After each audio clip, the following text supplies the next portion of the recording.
Ito po ang ating napakagandang Africa Luxana Bite Sofa Fusion. So this is lightweight stroller, around 6 kg. Good for newborn up to toddler na po ito, approximately 18 to 20 kg. Ayan, so high-seated. Wala po itong faded, wala siyang discoloration. Reversible, adjustable yung kanyang handle.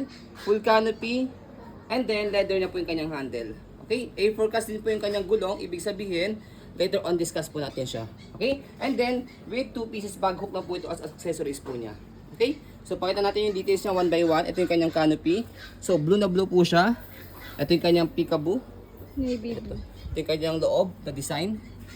Okay, so pwede siyang fold ng half ng ganyan. Okay, and then ito yung kanyang sitting position. Ayan, so meron po siyang newborn head and body. No need yun na po siyang bilan ng extra pad. And then presyo lang po dito, 5-point harness, safe na safe si baby, wala po siyang putol. Okay, and then next natin, leg rest adjustable. Ito, so pwede nyo siyang pusang iksian kapag nakaupo. Pag mahaba, and extend nyo lang po siya, and then higa natin siya. Okay, ayan, for full canopy.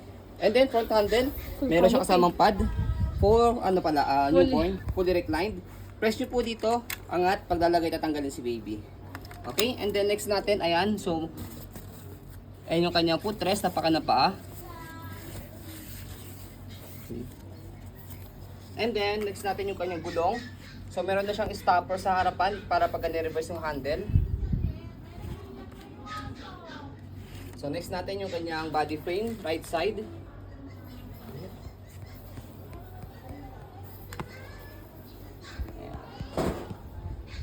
Okay.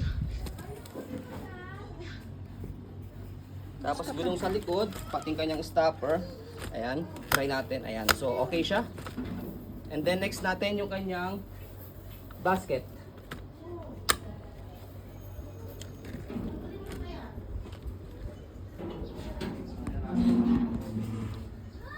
Okay, so yung kabilang side ng body frame.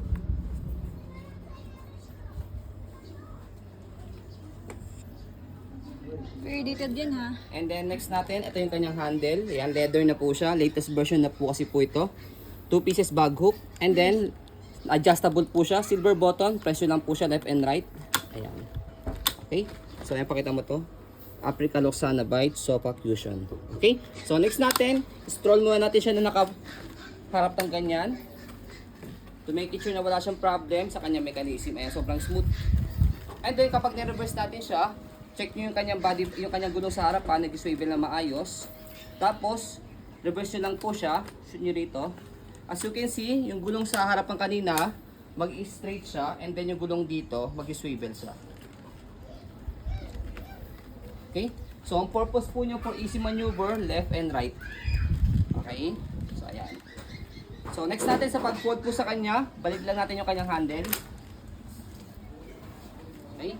So, make sure yung gulong niya is okay na. Ayan, okay? So, sa pag-fold po sa kanya, napakadali lang for lightweight stroller. Fold lang yung kanyang canopy. Okay? And then, ayan. Slide.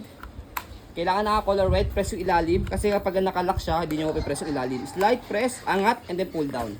One hand fold, one hand open. Okay? Diba?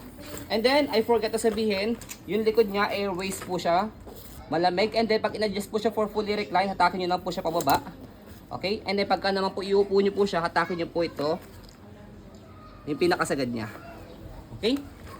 So, ayan po. As you can see, very details po kami. Sa po pag video, kasi amin siyang policy na refund exchange. What you see is what you get. So, maraming salamat. Have a nice day and God bless po.